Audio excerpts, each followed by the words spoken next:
triplex villas at Kollur, APR Projects. అసలు సినిమాలకు రావాలనే ఆలోచన కానీ ఆశ కానీ మీకు ఉండేదా? ఒక సినిమా చేయాలి అంటే ఒక గుణపాఠం నాకు అందులో నాకు తెలిసింది ఏమిటంటే, ఎలా అనిపిస్తుంది సీరియల్స్ చేయటం అనేటువంటి? సీరియల్ని నేను అందులో ఉన్న లోపాలు చాలా ఉంటాయి కానండి. ఒక సందర్భంలో దాసరి నారాయణరావు గారి దగ్గరకు వచ్చి మీరు బాధపడుతూ మీ కుటుంబపరమైనటువంటి విషయాలు ఆయన దగ్గర చెప్పుకొని, ఒక వ్యక్తి వల్ల మేమిద్దరం గురువు గారి దగ్గరికి రావాల్సి వచ్చింది. ఆర్ యూ ప్రాపర్లీ అవార్డెడ్ అని మీరు అనుకుంటున్నారా? అవార్డెడ్ అని నేను శివపార్వతి ఇన్ని సినిమాలు చేసిన తర్వాత, ఇంత లాంగెస్ట్ కెరీర్ తర్వాత ఆర్థికంగా సమృద్ధిగా ఉన్నారా? హ్యాపీగా ఉన్నారా? నేను పులిని చూసిన అక్క వాత పెట్టుకున్నట్టు నేను పెట్టుకోను. సుమన్ టీవీ ప్రేక్షకులకు నమస్తే and welcome to my show from the bottom of the heart. Rangasthalam సినిమాకు సాంకేతికంగా మాతృక కాకపోయినప్పటికీ సృజనాత్మకంగా నటీనటుల పరంగా రంగస్థలం అనేటువంటిది సినిమా రంగానికి నిజంగా మాతృక. అలాంటి రంగస్థలం నుంచి వచ్చి ముఖ్యంగా నటీనటులు ఎంతమంది వచ్చారు, రచయితలు వచ్చారు, ఎంతో ఒక సృజనాత్మక వెల్లువ అనేటువంటిది రంగస్థలం నుంచి సినిమా రంగంలోకి ముఖ్యంగా 1950s కానీ అక్కడ నుంచి ప్రారంభమైనటువంటి ఒక మైగ్రేషన్ అనేటువంటిది సినిమా రంగాన్ని అన్ని విధాలా పరిపుష్టం చేసింది. అలా రంగస్థలం మీద అద్భుతమైనటువంటి ప్రతిభా విశేషాలను ప్రదర్శించి సినిమా రంగంలోకి ప్రవేశించి ఇక్కడ కూడా అద్భుతమైన స్థాన విశిష్టతను సాధించుకున్న నటీనటులు ఎంతోమంది ఉన్నారు. కేవలం 13వ ఏటనే రంగస్థలం నటిగా రంగప్రవేశం చేసి రంగస్థలం మీద దాదాపు దశాబ్దన్నర కాలం పాటు ఉర్రూతలొగించి తరువాత చిత్రరంగంలోకి వచ్చిన తర్వాత కూడా ఇక్కడ తన నటనను తన ప్రతిభను విశిష్టంగా ప్రదర్శించి ఒక అద్భుత నటిగా పేరు తెచ్చుకున్నటువంటి సీనియర్ మోస్ట్ నటీమణి మా శివపార్వతి గారు. నమస్తే అండి. శివపార్వతి గారు నమస్తే. నమస్తే. చాలా హ్యాపీ, ఎందుకంటే మీలాంటి ఒక సీనియర్ నటీమణి అనుభవాలు అనేటువంటివి కానీ మీ తాలూకు జర్నీ అనేటువంటిది, మీ ప్రస్థానం అనేటువంటిది మా పాఠకులకు పరిచయం చేయటం అనేటువంటిది అని ఒక గొప్ప అనుభూతిగా ఫీల్ అవుతూ, ఎందుకంటేనండి నటీనటులు చాలామంది వస్తున్నారు కానీ కొద్దిమంది మాత్రమే ఈ రంగంలో కూడాను వాళ్ళకంటూ ఒక ప్రత్యేకమైనటువంటి స్థానాన్ని, ఒక గౌరవాన్ని సంపాదించుకున్నారు. అలాగా మీరు ఒక సీనియర్ మోస్ట్ నటీమణిగా ఉన్నారు. Thank you very much for accepting hour invitation and coming for the interview. Thank you. మీరు ఇంట్రడక్షన్లో మీరు మంచి పదం వాడారు, చెప్పండి. సినిమా రంగానికి మాతృక నాటక రంగం అని. అది నాకు చాలా గర్వంగా ఉంది. Very good. ఎందుకంటే నేను పుట్టింది అక్కడ నటిగా రంగస్థలం మీద. సో మాతృక సినిమా రంగానికి నాటక రంగం అని చెప్పడం, అందులో మీరు చెప్పడం. అయితే దీంతో పాటు మీ మీద ఒక అభియోగం కూడా ఉంది. చెప్పండి. ఒక విమర్శ కూడా ఉంది. మీ రంగస్థలం నుంచి వచ్చినటువంటి నటీనటులు కానీ రచయితలు కానీ చాలా మంది మళ్ళీ తిరిగి రంగస్థలం వైపు చూడకుండా, రంగస్థలాన్ని పట్టించుకోకుండా ఉంటున్నారు అనేటువంటిది ఒక అభియోగం ఉంది. నిజమే కదా? అది ఎంతవరకు కాదండి. దాంట్లో ఉన్నటువంటి సాధ్యాసాధ్యాలు ఏంటి? కాదండి. అది ఎప్పటికీ కాదు. ఎందుకంటే నాటక రంగం అనేది ఒక పరిపూర్ణమైన శిక్షణా కేంద్రం.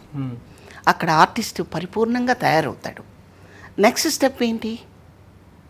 ఇంకా స్పాన్ ఉన్నదేంటి? సినిమా. సో అది క్రెడిట్గా ఫీల్ అవ్వాలి తప్ప మళ్ళీ నాటక రంగానికి వెళ్ళలేదు, తొంగి చూడలేదు అని అనుకోవట్లేదు నేను. ఎందుకంటే చాలామంది అంటే ఇది మళ్ళీ ఎవరినైనా విమర్శించినట్టు ఉంటుందేమో, అది కాదు. కొంతమంది కళాకారులు మళ్ళీ నాటక రంగానికి వచ్చి ఒక 10 నిమిషాలు గెస్ట్గా ఉండాలన్నా, ఒక 10 మందికి వాళ్ళ చేతులతో అమౌంట్ ఇవ్వాలన్నా మళ్ళీ పారితోషికం తీసుకుని వచ్చే దౌర్భాగ్య పరిస్థితి కొంతమంది ప్రవేశపెట్టారు. సో నాకు ప్రేమ ఉంది అని చెప్పడానికి అదొక్కటే నాకు మిగిలిన ఆచూకీ.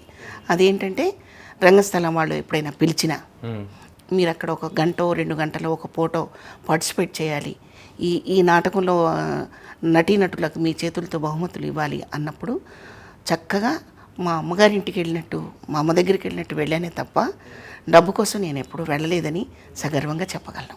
అయితే సినిమా రంగంలో ఒక 250 పాత్రలు చేసి ఒక కంటిన్యూటీ ఏర్పడుతున్న తర్వాత ఎప్పుడైనా మళ్ళీ నాటక రంగానికి నాటకాలు ప్రదర్శించారా మీరు? కొత్తలో చేశాను ప్రభు గారు. సెక్రటేరియట్ వాళ్ళవి చాలా మంచి అద్భుతమైన నాటకం అది, పల్నాటి యుద్ధం అని. నా సినిమాలు చేస్తూ కూడా దగ్గర దగ్గర ఒక 100 ప్రదర్శనలు చేశాను. ఆ జిల్లాల వారీగా చేసిన నాటకాలు అవి. ఇటు షూటింగ్కి వస్తూ అటు నాటకాలకు వెళ్తూ చేశాను. ఇక క్రమేపీ నాటకానికి ఎక్కువ టైము స్పెండ్ చేసే పరిస్థితి లేకపోవడం వల్ల ఆగిపోయాను తప్ప మరే కారణము కాదు. సినిమా రంగంలో వచ్చిన వాళ్ళకి సినిమా రంగంలో ఈ పేరు ప్రఖ్యాతులు, ఈ గ్లామరు, ఈ గ్లిట్టర్స్ వీటిలోకి వచ్చిన వాళ్ళకి మళ్ళీ రంగస్థలం వైపుకి వెళ్ళటం అనేటువంటి ఒక నామూచిగా, ఒక చిన్న చూపుగా భావించేటువంటి పరిస్థితి ఉంది అనేటువంటి దాంతో మీరు ఎంతవరకు లేదు లేదు. ఉదాహరణకి మన జయప్రకాష్ రెడ్డి గారిని తీసుకుంటే ఆయన ఎప్పుడు అసలు అలాగా ఫీల్ అవ్వలేదు. ఆయన ఇక్కడ గెలిచి ఇక్కడ స్టాండ్ అయిన తర్వాత, ఇక్కడ మంచి పేరు తెచ్చుకున్న తర్వాత నంది అవార్డ్స్ కూడా వచ్చాయనుకుంటున్నాను నాకు గుర్తున్నంతవరకు. ఆయనకి సినిమాల్లో కూడా వచ్చాక కూడా ఆయన మళ్ళీ కొత్తగా ఒక సొంతంగా ఒక టీం తయారు చేసి ప్రదర్శనలు వేయడం అన్నీ జరిగాయి. మరి నేను ఎవరు పిలిచిన నాటకాలకు వెళతాను, చూస్తాను, కొంత టైం అక్కడ స్పెండ్ చేస్తాను. నాకు చేతనైనది ఏదైనా చేయగలిగితే చేస్తాను. నా స్థాయికి గొప్పగా నేను చేశాను అని చెప్పుకొని అంత చేయలేదు, కానీ చేయగలిగినంత వరకు చేస్తుంది. మీరు గురువులుగా భావించేటువంటి పరుచూరి సోదరులు వారే మిమ్మల్ని రంగస్థలంలో చూసేసి సర్పయాగం సినిమాలో మిమ్మల్ని ఫస్ట్ టైం మరో పేరు చెప్పడానికి అవకాశం లేదు నాకు. మీ గురువులు. అవును. వాళ్ళు నాటక రంగానికి చేస్తున్నటువంటి సేవ ఇప్పటికీ చేస్తున్నారు పరుచూరి ఇదేని పెట్టి. దాని పట్ల మీరు ఎలాంటి స్పందన చూపిస్తారు? అది అమోఘం అండి అది. ఎందుకంటే ఉదాహరణకి నేను ఒక పావుల శ్యామల గారు, తెలంగాణ శకుంతల గారు, జయప్రకాష్ రెడ్డి గారు, రఘునాథ్ రెడ్డి గారు, ఇలా చెప్పకపోతే ఒక 25 మంది ఆర్టిస్టులు ఉన్నాం మేమందరం కూడా 91లో పరుచూరి బ్రదర్స్ నాటక ప్రదర్శనలో పరిచయమైన వాళ్ళమే. సపరేట్గా మాకంటూ ఒక వింగు పెట్టుకొని రామానాయుడు గారినో దాసరి గారినో కలిసిన వాళ్ళం కాదు.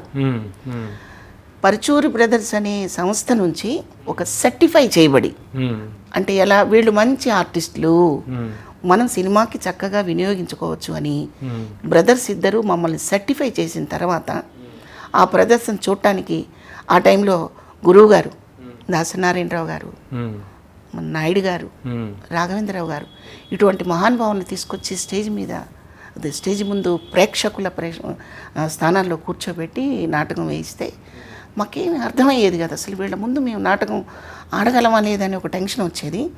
స్టేజ్ ఎక్కిన తర్వాత ఒక ఛాలెంజ్ వచ్చేది.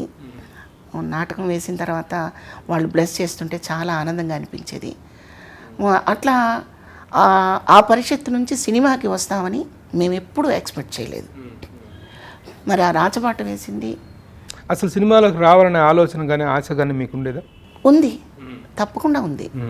నేను ఈ విషయాన్ని నేను ఇంతకుముందు ఎప్పుడు మీ దగ్గర కూడా నేను ప్రస్తావించలేదు. చాలా కాలం క్రితం, అంటే 75 ఆ టైంలో నాన్నగారు సినిమా స్టార్ట్ చేశారు తెనాలిలో. మీ నాన్నగారు? మా నాన్నగారు రవికుమార్ అని చెప్పేసి బాపు గారి సినిమాలో హీరోగా చేశారు ఆయన. జయప్రద గారు సీత, మన రవి గారు అనే ఆయన హీరోగా చేశారు రాముడు. ఆయన్ని పెట్టి కథ రాయించి వైఎస్ఆర్ ఆంజనేయులు గారని మీకు తెలుసు, కన్నెవయసు డైరెక్టర్ గారు, ఆ డైరెక్టర్ గారిని పెట్టి నన్ను హీరోయిన్గా పెట్టి ఇంకొక హీరోయిన్ చెన్నై నుంచి సెలెక్ట్ చేసుకొని సినిమా స్టార్ట్ చేసి చేతులు బాగా కాల్చుకొని వదిలేశారు. సినిమా రిలీజ్ అయిందా? అబ్బే అసలు సినిమా ఫినిష్ కాలేదు, సగంలోనే అయిపోయింది దాని కథ. అయితే ఆయనకు ఒక డిసప్పాయింట్మెంట్ ఉండేది, నేను కంప్లీట్ చేయలేకపోయాను, దానికి కావాల్సిన వనరులు నాకు అందలేదు. So many mistakes. కేవలం డబ్బు వల్ల ఆగిపోయిందని నేను చెప్పను. ఒక సినిమా చేయాలి అంటే ఒక గుణపాఠం నాకు అందులో నాకు తెలిసింది ఏమిటంటే, సినిమా చేయాలంటే కేవలం డబ్బు ఒకటి ఉంటే సరిపోదండి, దాన్ని ఒక జయంలా పెట్టుకోవాలి. ఒక సైనికుడిలా డైరెక్టరు పని చేయాలి. అన్ని విభాగాల వాళ్ళు కూడా అదే కాన్సెప్ట్తో పని చేయాలి. అంతేకాని ఈ పీఠం దొరకగానే ఇక్కడేదో ఈ పీఠ మీద సుఖాలు అనుభవిద్దాం అనుకునే వాళ్ళు సినిమా చేయలేరు. ఇది మాత్రం అర్థమైంది. 100%. ఇది అవును. సినిమాని ఒక యజ్ఞంలా చేయటం చెప్తానంటే ఇక్కడ ప్రలోభాల గురించో, ఇక్కడ సుఖాల గురించో, ఇక్కడ బలహీనతల గురించో మాత్రమే సినిమా రంగానికి. కానీ మీ నాన్నగారు అలా వచ్చిన వారు కాదు కదా, అలా కాదు, చేయలేదు. అందుకనే చెప్తున్నాను, అది కేవలం మా నాన్న డబ్బు పెట్టగలిగిన వాడే. కానీ ఆ డబ్బుని విలువగా, సమయాన్ని విలువగా, ఆర్టిస్టుల్ని విలువగా చూడగలిగిన వాళ్ళు బోత్ టెక్నీషియన్స్ ఉండాలి కదా. నేను ఎవరిని నిందించను. ఇప్పుడు వైఎస్ఆర్ ఆంజనేయులు ఆయన తప్పు అనను, ఇంకొకరు తప్పు అనను. ఎవరిదైనా ఆ తప్పులు లేకుండా ఉంటేనే సినిమా అనేది ఒక అద్భుతమైన ఆకారాన్ని చేకూర్చు. అంటే దీన్ని బట్టి 1975లోనే మీరు హీరోయిన్గా పరిచయం అయి ఉండేవారు. డెఫినెట్గా. కానీ ఎప్పుడు పరిచయం అయ్యారు? 1991లో ఇండస్ట్రీకి వచ్చారు. బాబోయ్, దాదాపు 16-17 ఏళ్ళ తర్వాత. 91లో. అప్పటికి నేను నాటకాల్లో హీరోయిన్గా చేస్తున్న టైంలోనే ఒక నాటికలో ఒక retired school master wife character చేయాల్సి వస్తే నేను దాన్ని చెయ్యను అనకుండా కొంచెం ఓల్డ్ క్యారెక్టర్ అయినా కూడా నేను చేయడం, అంటే అప్పటికి మీకు గుర్తుండే ఉండొచ్చు, నాకు 29-30 సంవత్సరాలు. ఆ ఏజ్లో నేను పరచూరు బ్రదర్స్ పరిషత్కి పరిచయం అయ్యాను. నేను నా ఏజ్కి నేను వేసిన క్యారెక్టర్కి సంబంధం లేదు, అయినా క్యారెక్టర్ సక్సెస్ అయింది. గురువుగారు వాళ్ళు కూడా బాగా మెచ్చుకున్నారు. ఆ పాత్రకి ఏం కావాలో అవి నేను చేయగలిగాను అని అనుకుంటున్నాను. అందుకే వాళ్ళు నన్ను సెలెక్ట్ చేసుకున్నారు. ఇప్పుడు నటీమణిగా 75లో హీరోయిన్ కావాలనుకుని మిస్ అయిన తర్వాత 91లో నటిగా స్టార్ట్ అయిన తర్వాత సినిమా రంగంలోకి ఎంటర్ అయిన తర్వాత మీ ప్రస్థానం అనేటువంటిది మీ అంచనాలకు తగిన స్థాయిలో జరిగిందని అనుకున్నారా? అసలు లేదు, నాకు తెలీదు. నేను అదే చెప్తున్నాను. ఇప్పుడు నేను ఇక్కడికి వచ్చాను, నాకు చాలా సినిమాలు వచ్చేస్తాయి, లేదా చాలా పేమెంట్లు వచ్చేస్తాయి, నేనేదో అంతనంత ఎత్తుకి ఎదుగుతాను, ఇవన్నీ నాకు ఊహాగానాలు లేవు. అంటే ఎలా ఉండేదంటే పని వస్తుంది చేయాలి, ఇంకా బెటర్మెంట్గా చేయాలి. అయితే డిసప్పాయింట్మెంట్ అయితే లేదు, అసంతృప్తి అయితే లేదు. నో, నేను ఎప్పుడు అసంతృప్తిగా ఫీల్ అవ్వలేదు. దట్టు ఇంకోటి ఏంటంటే, నేను పనిచేసిన టైంలో దాసరి నారాయణరావు గారు, మీకు తెలుసు ఆయన నేచర్, మీకు పూర్తిగా తెలుసు. అక్కడ కొంచెం విషయం ఉంది అనుకుంటే దాన్ని ఇంకొంచెం ఎక్స్పెక్ట్ చేసి రాబట్టగలిగిన గొప్ప మహానుభావుడు ఆయన. నువ్వు చేయగలవు అంటారు ఆయన. వీడు చేయలేకపోతున్నాడు, వెనక్కి నుంచో పెట్టండి అంటే డిసప్పాయింట్ అయిపోతాడు ఆర్టిస్ట్ కదా అండి.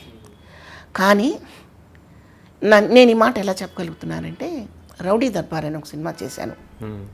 అంటే చేసిన చాలా సినిమాల్లో రౌడీ దర్బార్ అని ఒక సినిమాలో విజయశాంతి గారు హీరోయిన్, మన సాయి కుమార్ గారు ఒక పవర్ఫుల్ క్యారెక్టర్. నేను సాయి కుమార్ మదర్ క్యారెక్టర్. సాయి కుమార్ గారు వర్షను, ఆయన డైలాగు డిక్షను ఎలా ఉంటుందో మీకు తెలుసు కదా. అంత డైలాగ్ చెప్పాక నాకు డైలాగ్ లేదు. నేను అట్లా చూస్తూ ఉండిపోయా పౌరుషంగా. అయిపోయింది, షార్ట్ అయిపోయింది. నన్ను దగ్గర పిలిచారు గురుగారు. దాని తర్వాత నేను చెప్తావా డైలాగు అన్నారు ఆయన. ఉంటే చెప్తాను గురుగారు, సరే అని 2 నిమిషాల్లో డైలాగ్ రాసిచ్చి మళ్ళీ చెప్పించారు ప్రభు గారు. అంటే ఆయనకి తెలిసిపోతుంది అక్కడ బ్లాంక్ ఎక్కడ వచ్చింది, అక్కడ ఆర్టిస్ట్ మీరు ఇలాంటి ఆర్టిస్టు నిరుపయోగంగా ఉన్నారు అనేటువంటిది రాశారు. రాసి మళ్ళీ చెప్పించారు. అలా ఆ పనిలో ఎంతో తృప్తి పొందాను నేను. పరచూరు గోపాలకృష్ణ గారు ఫస్ట్ మూవీకి సర్పయాగం సినిమాకి నాకు అసలు ఇచ్చిన ఎంకరేజ్మెంట్ చిన్నది కాదండి. ఒక దిగ్గజాల మధ్య నిలబడి, ఓ పక్క శోభన్ బాబు గారు, రామానాయుడు గారు, నగేష్ గారు, నూతన్ ప్రసాద్ గారు, మరి ఇటువంటి ఆర్టిస్టుల మధ్య నేను నిలబడి డైలాగ్ చెప్పడం అంటే మాటలు కాదు. నాకు ఎంతో ధైర్యాన్ని నూరిపోశారు ఆయన గోపాలకృష్ణ గారు. ఆ ధైర్యం అలా వచ్చి దాసరి గారి దగ్గర కూడా, గురువుగారి దగ్గర కూడా చెప్తాను గురుగారు అన్నప్పుడు ఆయన టక్మన్ ఒక డైలాగ్ రాసి ఇచ్చి చెప్పగలగడం, వీటిల్లో ఆనందం పొందాను తప్ప నాకు ఎంత వస్తుంది, ఏం రావట్లేదు, క్యారెక్టర్ నిడివి ఎంత, అసలు అవకాశం నా మైండ్. మీలాంటి ఒక ఆర్టిస్ట్కి ఒక పేరు ప్రఖ్యాతులు రావాలంటే, ఒక ఐడెంటిటీ రావాలనుకుంటే కొంతమంది దర్శకులు ప్యాటర్నైజ్ చేయాలి. మిమ్మల్ని అలా చేయి పట్టుకుని నడిపించి పైకి తీసుకొచ్చినటువంటి దర్శకులు ఎవరు అంటే ఆ లిస్టులో నేను వీళ్ళందరి పేరు చెప్పగలనండి. మొదటిది పరచూరు గోపాలకృష్ణ గారు. 2 అంటే మీరు ప్రొడ్యూసర్నే డైరెక్టర్స్ వీళ్ళందరూ. గురువు గారు దాసరి నారాయణరావు గారు, రాఘవేంద్రరావు గారు, కోడి రామకృష్ణ గారు. నేను పనిచేసిన ఏ డైరెక్టర్ కూడా నన్ను ఎప్పుడూ డిసప్పాయింట్ చేయలేదండి. బి గోపాల్ గారు, నారాయణమూర్తి గారు. అసలు ఇక నారాయణమూర్తి గారు అయితే మీకు చెప్పనక్కర్లే, ఆయన పొంగిపోతారు. ఆయన కళ్ళకి కృష్ణారెడ్డి గారు, ఎస్వి కృష్ణారెడ్డి గారు, ఈవీవి గారి సినిమాలు, ఎస్వి కృష్ణారెడ్డి గారి సినిమాలు. ఈవీవి గారివి చాలా చిన్న క్యారెక్టర్లు చేశానండి. ఆ పెద్దవి చేసే అవకాశం నాకు రాలేదు. ఎస్వి కృష్ణారెడ్డి గారి దాంట్లో మంచి మంచి మంచి క్యారెక్టర్, ఆహ్వానం ఆహ్వానం కానివ్వండి, అన్ని మంచివి చేశాను. ఎలా వాళ్ళ ప్యాటర్నైజింగ్ ఎలా ఉండేది ఎవరిదండి? మీ పట్ల వాళ్ళ ఆదరణ కానీ వాళ్ళ టేకింగ్ ఎలా ఉండేది? కృష్ణారెడ్డి గారు కానీ వీళ్ళందరిది చాలా బాగుంటుందండి. అది సబ్జెక్టే homely subject, family subject, women subject. Women తోటి ఏం చెప్పించాలో అవన్నీ చెప్పించేస్తారు చక్కగా కృష్ణారెడ్డి గారు. ఆ తర్వాత ఒక సీన్లో ఆహ్వానంలో నాది అత్త క్యారెక్టరు, శ్రీకాంత్ గారికి మదరు, రమ్యకృష్ణ గారికి అత్త. జనరల్గా అత్త అనగానే కొంచెం కాంట్రవర్సీగా రాయటం, అవును, నెగిటివ్ రాస్తుంటారు కదా. అత్తను కానీ ఒక విలని అనేటువంటి చిత్రీకరణ జరుగుతుంది. అంటే ఏం చేసినా కొడుకునే వెనకేసుకురావడం, కోడలను కానీ కొంచెం దూరం పెట్టడం, అది రైటర్స్ మైండ్లో కూడా అలా ఫిక్స్ అయిపోయి ఉంటుంది అనుకుంటా. ఎక్కువ శాతం అలా ఉన్నాయి. స్వతహాగా మనకి ఒరిజినల్గా కూడా అలాగే ఉంటారు పాపం తల్లులు. కానీ ఒక మార్పు తీసుకురావాలంటే రైటర్ ద్వారానే వస్తుందండి. అది తల్లి కూడా, అత్త కూడా తల్లిలా ఉండొచ్చని రైటర్స్ చాలా సినిమాల్లో చెప్పారు. మీకు పెళ్ళి అనే సినిమాలో చెప్పారు, చాలా సినిమాలు ఉన్నాయిలేండి అలాగా. అలాగే ఆహ్వానంలో డివోర్స్ తీసుకుంటూ ఇంకా తాళి తెంచబోయే టైంలో ఒక మదరు రెస్పాండ్ అయిన విధానం దివాకర్ గారు అద్భుతంగా రాశారు. ఒక డైలాగ్, ఒరే నువ్వు నా చనుబాలు తాగుతూ నా మంగళసూత్రంతో ఆడుకుంటుంటే నాకు అప్పుడు తెలియలేదురా నీ మనస్తత్వం ఇలాంటిది, నువ్వు నాకు పుట్టినవాడివి, నువ్వు ఇలాంటి వాడివి అని నాకు తెలియలేదు. తెలుసుంటే అదే మంగళసూత్రంలో నిన్ను చంపేసేది, అదే మంగళసూత్రంతో నిన్ను చంపేసేదాన్ని రా నేను అని కొడుకుని అడగటం అనేది, కోడల్ని సమర్థిస్తూ కొడుకుని చేస్తా, అది చాలా విపరీతమైన సింపతి, విపరీతమైన రెస్పెక్ట్ పెరిగింది మీ క్యారెక్టర్. సర్పయాగంలో కూడా అదే కదండి. నా ఫస్ట్ మూవీనే అది. నా ఫస్ట్ మూవీనే కోర్టుకి ఎక్కి నా కొడుకుకి ఉరిశిక్ష వేయండి అని చెప్పేసి అడుగుతుంది తల్లి.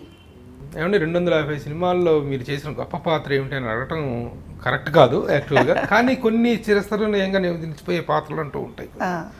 మిమ్మల్ని కోట్ చేయమంటే అలాంటి పాత్రలు దేంట్లో చేసాం అనుకుంటున్నారు? ఒక సర్పయాగం కానీ, ఇప్పుడు ఇది ఆహ్వానం చెప్పారు, ఇంకా కొన్ని సినిమాలు కోట్ చేయమంటే ఏ సినిమాలు చెప్తారు? అలా 1, 2 చెప్పలేనండి, చాలా ఉన్నాయి. ఆ చాలా వాటిల్లో కూడా బెటర్మెంట్ ఏంటంటే పాండురంగడు. ఎలా బెటర్మెంట్ అంటారేమో, ఆ సినిమాని పెద్ద ఆయన ఎన్టీ రామారావు గారు చేసిన సినిమా పాండురంగ మహత్యం. ఆ పాండురంగ మహత్యంలో అప్పుడు మదర్ క్యారెక్టరు ఋషేంద్రమణి గారు చేశారు. అదే క్యారెక్టరు నాకు దొరికింది, అదొకటి నాకు ప్లస్ పాయింట్. తర్వాత ఇప్పుడు ఇంకొక ప్లస్ ఏంటంటే కాంబినేషన్ క్యారెక్టరు విశ్వనాథ్ గారు, కె విశ్వనాథ్ గారు. ఆయన సినిమాలో యాక్ట్ చేయడమే భాగ్యంగా భావించే ఆర్టిస్ట్కి ఆయన సరసన నటించాల్సిన అవసరం రావడం ఇంకెంత అద్భుతం కదా, అదృష్టం. ఆ అదృష్టాన్ని నేను పొందాను. ఓ పక్క కె విశ్వనాథ్ గారు, రాఘవేంద్రరావు గారు, ఆ పాత్ర బాలకృష్ణ గారు. నేనైతే బాలకృష్ణ గారితో యాక్ట్ చేసిన ఫీలింగ్ లేదు, నాకు పెద్ద ఆయనతో యాక్ట్ చేసినట్టుగా నేను ఫీల్ అయ్యాను. శివపార్వతి అనగానే ఒక మదర్, ఒక రెస్పెక్టెడ్ మదర్, ఒక ప్రేమమూర్తి, ఒక మాతృమూర్తి అనేటువంటి ఒక పాత్రలు నెంబర్ ఆఫ్ క్యారెక్టర్స్ మీరు చేశారు. వీటిల్లో అమ్మ పాత్రలకి ఒకనొక జనరేషన్ ఉంది, మొదటి నుంచి మనం చూసుకుంటే. ఇప్పుడు మీరే ప్రస్తావించినటువంటి ఋషేంద్రమణి గారు కానీ, అన్నట్టు అంజలీదేవి గారు కానీ, కన్నాంబ గారు, ఆ తర్వాత శాంతకుమారి గారు, వీళ్ళందరూ ఒక జనరేషన్. ఆ ఇదిలో మీరున్నారు, ఆ అమ్మ పాత్రలో అద్భుతంగా పోషించినటువంటి నటీమణుల కోవలో మీరున్నారు. ఆ తర్వాత తరం చూసుకుంటే ఒక సుజాత గారు, అవునండి, తర్వాత అన్నపూర్ణమ్మ గారు, మీరందరూ ఉన్నారు. ఈ అమ్మ పాత్రలు చేసడంలో ఈ నెంబర్ ఆఫ్ టైమ్స్ అమ్మ పాత్రలు పోషించిన తాలూకా మాతృత్వ ఫీలింగ్ని కానీ దాన్ని మీరు ఎలా ఎంజాయ్ చేస్తుండేవారండి? నేను కంప్లీట్ పొందుతానండి. నేను పొందుతూనే నేను ఆ పాత్ర చేయగలుగుతా. దానికి తగ్గట్టుగా నా అదృష్టం కొద్ది పాత్రలు కూడా అలాంటివే వస్తాయి ఎక్కువ శాతం. ఏవో 4-5 సినిమాల్లో విలన్ క్యారెక్టర్స్ చేశాను కానీ, అంటే ఆర్టిస్ట్ని కాబట్టి దాన్ని ట్యూనప్ చేసుకొని ఇలా చెయ్యాలి, ఇలా బాడీ లాంగ్వేజ్ ఎత్తాలి, ఇలా ఎత్తాలి అని అనుకొని చేయడమే కానీ ఉదార్థం అనేది మాత్రం ప్రత్యేకించి ఏ తల్లికి నేర్పనక్కర్లేదు. ప్రతి స్త్రీలోనూ ఉంటుంది ఆ తల్లి. అదే నేను ఇందాక యాక్చువల్గా విషయం ఏంటంటే ఎన్నో సినిమాల్లో అమ్మ పాత్రలు పోషించి ఒక మాతృత్వాన్ని అద్భుతంగా అభినయించినటువంటి మీరు కొన్ని సినిమాల్లో నెగిటివ్ క్యారెక్టర్స్ చేశారు. అవును, ముఖ్యంగా సీమసింహంలో అవును, బాలకృష్ణ గారికి ఆపోజిట్గా.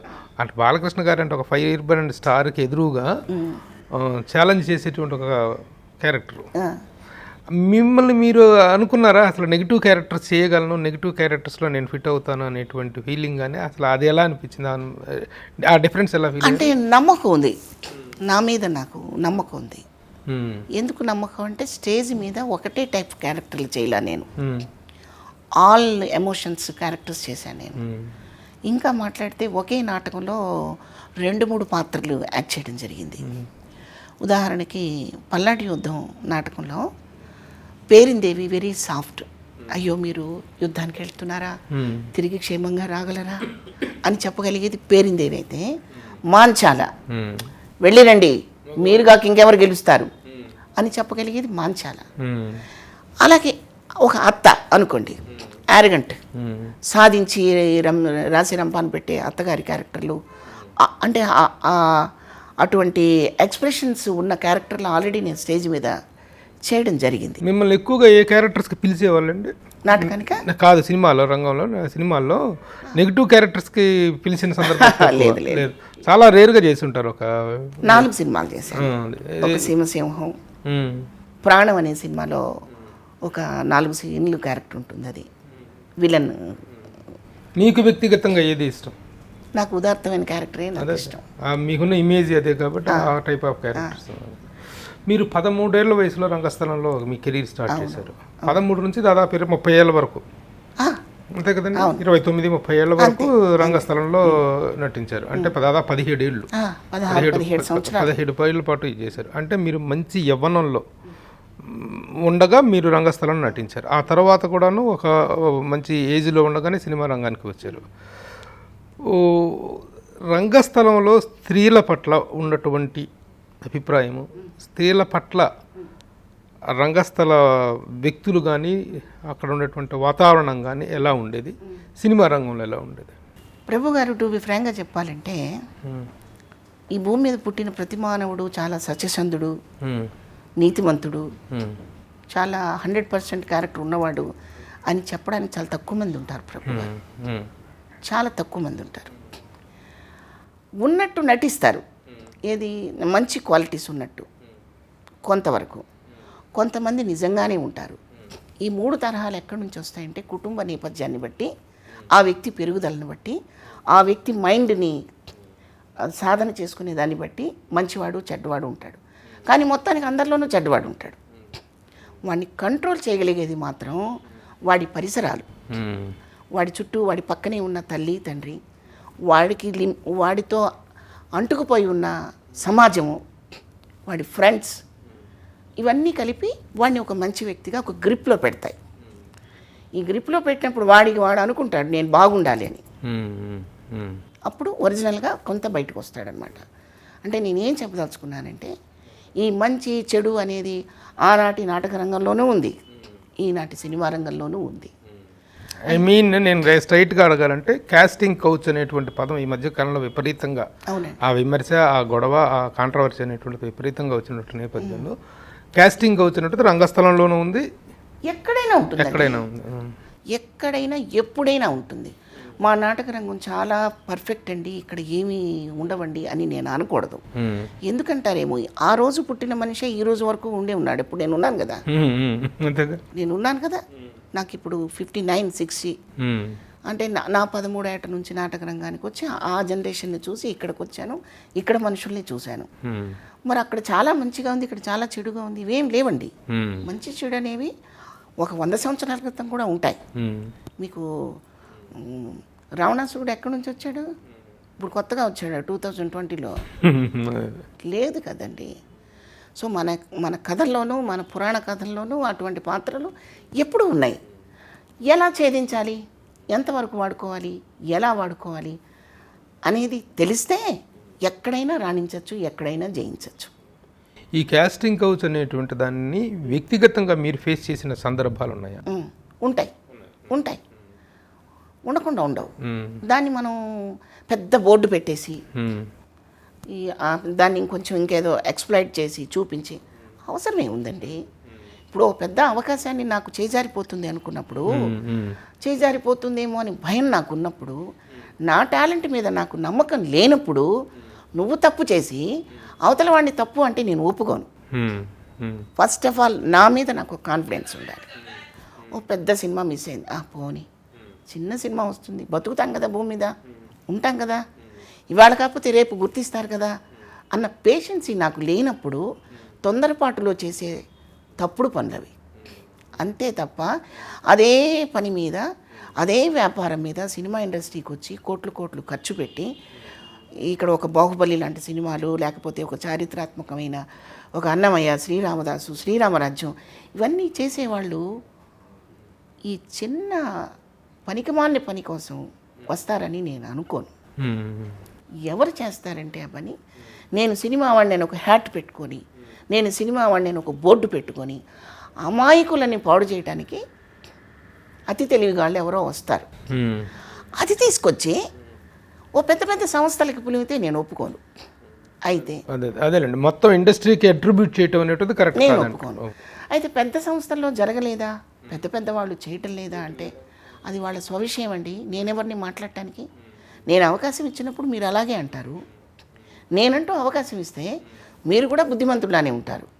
కాస్టింగ్ కౌచ్ తాలూకు ప్రెజర్స్ అనేటువంటి మీరు వ్యక్తిగతంగా ఫేస్ చేసిన సందర్భాలు ఉన్నాయా? నేను అదే మీకు సింపుల్గా చెప్పేశా. ఈ అవకాశం నాకు పోతుందేమో అని భయం నన్ను ఏం చేస్తుంది, ఆ పనికి పాల్పడేలా చేస్తుంది, ఒక తప్పు పనికి పాల్పడేలా చేస్తుంది. ఆ భయం నాలో లేనప్పుడు ఈ అవకాశం మరొకసారి వస్తుందని నువ్వు ఆగినప్పుడు అది నాతో కాకపోతే ఇంకేదో అవకాశం ఉన్న చోట చేస్తారు తప్ప నన్ను ప్రెషర్ చేయరు అని అడుగుతున్నాను, నేను చెప్తున్నాను. అది అదంతా మీ వ్యక్తిగతమే, yield or not to yield అంతే అంతే అనేటువంటిది మీ ఎవరెవరి వ్యక్తుల వ్యక్తిగతం. ఎవరైనా అంతేనండి, నేనే కాదు, ఎవరైనా సరే. అంటే వీళ్ళందరూ ముందుగానే ఆ అవకాశం పోతుందేమో, ఈ ఒక్క అవకాశం పట్టుకుంటే నేను పెద్ద హీరోయిన్ అయిపోతాను, పెద్ద స్టార్ని అయిపోతాను అని ఒక ఇమాజినేషన్ ఆ తప్పుదారికి మళ్ళిస్తుందండి. అది కూడా నికాల్సైన డైరెక్టరు, నికాల్సైన ప్రొడ్యూసరు, నికాల్సైన సంస్థలు చెయ్యరండి, చేయరు. ఇప్పుడు పెద్ద పెద్ద సంస్థల్లో నేను యాక్ట్ చేశాను, మీకు తెలుసు. వాళ్ళందరూ ఏమీ చేయలేదా అని మీరు నన్ను అడగండి, చేసి ఉండొచ్చు. అది వాళ్ళ ఇష్టం, వాళ్ళ సౌలభ్యం, అవతల వాళ్ళ ఇష్టం, అంటే మ్యూచువల్ అంతే. కానీ మరి ఈ కాస్టింగ్ కౌచ్ మీద ఈ మధ్య విపరీతంగా జరిగినటువంటి దీన్ని మీరు ఏమంటారు? మీరు దాని ఆ ఉద్యమాన్నో, ఆ గొడవనో, ఆ కాంట్రవర్సీని మీరు ఏ కోణంలో చూస్తారు? అది వాళ్ళ అమాయకత్వం అండి. అలా చేసినందువల్ల భయపడిపోయి పెద్ద పెద్ద హీరోయిన్ వేషాలు ఇచ్చేస్తారని ఏదో అనుకుంటారు, ఇంకా దూరం పెట్టేస్తారు, ఇంకా దూరం పెడతారు, ఇంకా భయపడతారు తప్ప ఏమీ జరగదు. అయినా అసలు ఒక అవకాశం ఇస్తే ఆ అవకాశాన్ని ప్రూవ్ చేసుకొని గెలిచి అప్పుడు మాట్లాడాలి. కానీ అసలు అవకాశమే ఇవ్వకుండా, అవకాశమే నువ్వు ఏమీ చేయకుండా, ఏమీ అసలు తెర ముందుకు రాకుండా నేను మహానటిని, నన్ను గుర్తించలేదంటే ఎలా అండి చెప్పండి? కాస్టింగ్ కౌచ్ అనేటువంటి దానికి స్పందించాలా లేదా, ఆ అవకాశం దాన్ని ఎలా రిసీవ్ చేసుకున్నదో ఆ అమ్మాయిల వ్యక్తిత్వానికి సంబంధించి, ఆ అమ్మాయిల వీళ్ళకి సంబంధించి ఉంటుందండి. కానీ ఇన్ జనరల్గా సినిమా ఇండస్ట్రీలో స్త్రీ గౌరవం, స్త్రీ స్థానం, స్త్రీ ఔన్నత్యం అనేటువంటివి సస్టైన్ అయ్యే పరిస్థితులు వ్యక్తిగతంగా ఉన్నాయని మీరు అనుకుంటున్నారా? ఖచ్చితంగా ఉన్నాయని నేను చెప్పగలను. ఎందుకంటే నా పరిజ్ఞానంలో నేను చెప్తున్నాను. స్త్రీ కదండి, స్త్రీ అంటేనే ఒక ఆకర్షణీయమైన వస్తువు. ఆకర్షించకపోతే పబ్లిక్ మమ్మల్ని ఎందుకు చూస్తారు? అందంగా లేకపోతే అసలు జనం మమ్మల్ని ఎందుకు చూస్తారు? చూడరు. అందంగా ఉండాలి, వాడి ఊహల్లోకి వెళ్ళాలి, వాడి ఆలోచనలోకి వెళ్ళాలి, వాడి డ్రీమ్ గర్ల్ అవ్వాలి, అయితేనే చూస్తాడు ప్రేక్షకుడు.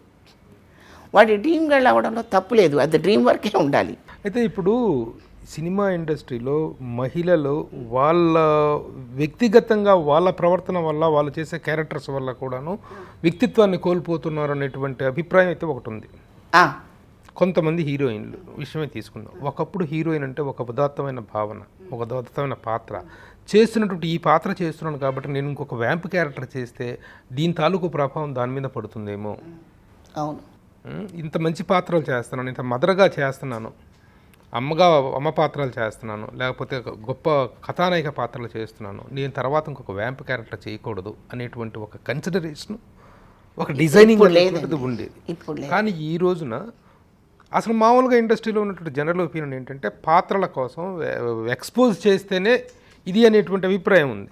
కానీ ఈ రోజున హీరోయిన్లను ఎవరంత బలవంత పెడుతున్నారని ఇంత నీచంగా ఎక్స్పోజ్ చేస్తున్నారండి, చెప్పగలరు? ఎవ్వరు బలవంత పెట్టట్లేదండి. ఇప్పుడు దాకా నేను చెప్పింది కూడా అదే. వాళ్ళు ఒక ఇమాజినేషన్ చేసుకొని ఇంకా హైప్కి వెళ్తామనే ఒక ఫీలింగ్ తప్ప ఏమీ ఉండదు. మీరు గుర్తు చేసుకోండి, ఒకప్పుడు స్టేజ్ మీదకి హీరోయిన్స్ అందరూ జయచిత్ర గారు, జయసుధ గారు, జయప్రద గారు, వీళ్ళందరూ, శ్రీదేవి గారు, వీళ్ళంతా స్టేజీ మీదకి వస్తే ఒక చక్కగా ఒక అమ్మ తల్లుల్ని చూసినట్టు ఎంతో ఒక పెళ్లి కూతురులల్లి కళకళలాడుతూ పట్టు చీరలు కట్టుకొని బంగారు ఆభరణాలు వేసుకొని చక్కగా తలనిండా పూలు పెట్టుకుని ఎంత బాగా వచ్చేవాళ్ళండి వాళ్ళు. ఆ రోజుల్లో మీడియా లేదు. నేను పత్రికల్లో చూసినవన్నీ నేను చెప్తున్నాయి. వాళ్ళు నాకు గుర్తు. వాళ్ళు స్టేజ్ మీదకి వస్తే తర్వాత మనకి సినిమా ముందు అక్కడెక్కడో జరిగిన ప్రోగ్రామ్ని మనకి సినిమాకి ముందు వేసేవాళ్ళు. ఇప్పట్లాగా మన ట్రైలర్స్లో ఫలానా రోజు సక్సెస్ మీట్లో జరిగింది, 100 days ఫంక్షన్లో జరిగింది అని ఒక 2 నిమిషాలు వేసేసేవాడు ఆయన, థియేటర్లో వేసేవాళ్ళు. అలా చూసి నేను నాకు గుర్తు చెప్తున్నా. పత్రికల్లో ఫొటోస్ చూసి నేను చెప్తున్నా. వాళ్ళు ఎంత బాగుండేవాళ్ళు. ఇవాళ కల్చర్ పోయింది. ఎంత ఎక్స్పోజింగ్ చేస్తే అంత బాగా ప్రజలకు దగ్గర అవుతామని వాళ్ళు అనుకుంటున్నారు. కానీ అసలు మొహం గుర్తు లేకుండా వేరే చోటకి వాళ్ళ కళ్ళు వెళ్ళిపోయి అసలు మొహం గుర్తుండట్ల జనానికి. ఒకప్పుడు వ్యాంప్ పాత్రలు అనేటువంటి సపరేట్గా ఉండేవి, సపరేట్గా హీరోయిన్ క్యారెక్టర్స్, ఒక జ్యోతిలక్ష్మి. వాళ్ళు కూడా ఎంత పవిత్రంగా చేసేవాళ్ళు తెలుసా.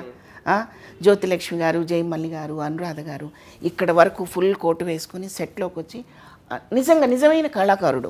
వాళ్ళకి పాదాభివందనం చేయాలి. ఎందుకంటే ఆ పాత్రకి ఆ బాడీ లాంగ్వేజ్ అలా కావాలి కాబట్టి, అలా కాస్ట్యూమ్స్ కావాలి కాబట్టి వేసుకొని ఆ 5 నిమిషాలు అలా కోటు తీసి అవతల అసిస్టెంట్కి ఇచ్చి ఆ మూమెంట్ చేసి మళ్ళీ వెంటనే డ్రెస్ వేసుకునేవాళ్ళు.